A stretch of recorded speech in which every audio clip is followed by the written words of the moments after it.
Hello అండి. అందరికీ నమస్కారం. ఇవాల్టి స్పెషల్ ఎంతో రుచికరమైన బీరకాయ ఫ్రై ఎలా చేసుకోవాలో చూద్దాం రండి. ఒక చిన్న రిక్వెస్ట్ అండి. మీరు గాని ఫస్ట్ టైం నా ఛానల్‌ని చూసినట్టయితే ప్లీజ్ సబ్స్క్రైబ్ చేసుకోండి.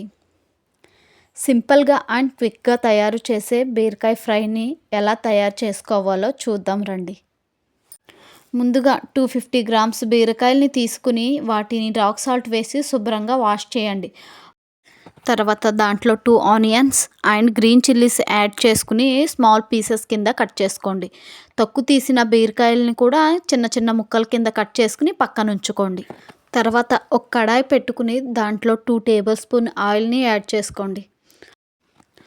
ఆయిల్ బాగా వేడెక్కాక 1 టేబుల్ స్పూన్ ఆవాలు, 1 టేబుల్ స్పూన్ జీలకర్ర మరియు 2 టేబుల్ స్పూన్ మినపప్పును యాడ్ చేసుకుని బాగా వేగనివ్వండి. దాంట్లో 4-5 వెల్లుల్లి రేఖలు మరియు రెడ్ చిల్లీస్ వేసి బాగా వేపించుకోండి. కాస్తంత కరివేపాకుని కూడా వేసి చిటపటలాడనివ్వండి. ముందుగా కట్ చేసి పెట్టుకున్న ఆనియన్స్ని మరియు గ్రీన్ చిల్లీస్ని వేసి బాగా ఫ్రై చేసుకోండి. బాగా ఫ్రై చేసుకున్న తర్వాత దాంట్లో చిటికెడు పసుపుని యాడ్ చేసుకుని బాగా మిక్స్ చేయండి.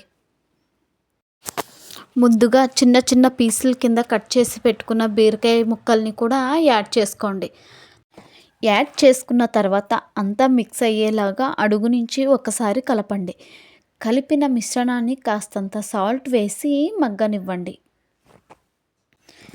చిన్నప్పటి నుంచి అన్ని రకాల కూరగాయలు తింటున్న ఏవో 1-2 మాత్రం ఎప్పటికీ తినడానికి యాక్సెప్ట్ చేయరు అన్నమాట. అలాంటి ఏమన్నా ఉంటే కానీ కామెంట్ చేసి చెప్పండి.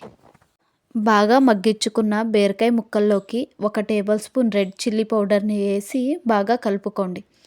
బాగా మిక్స్ చేసుకున్న ఈ మిశ్రమాన్ని ఒక 5 to 8 మినిట్స్ వరకు మూత వేసి మగ్గించుకోండి. అంతేనండి, బీరకాయ వెల్లుల్లి ఫ్రై. మీరు కూడా తప్పకుండా ట్రై చేసి చూడండి. ట్రై చేసిన తర్వాత ఎలా వచ్చిందో కామెంట్ చేసి చెప్పండి. Thank you for watching.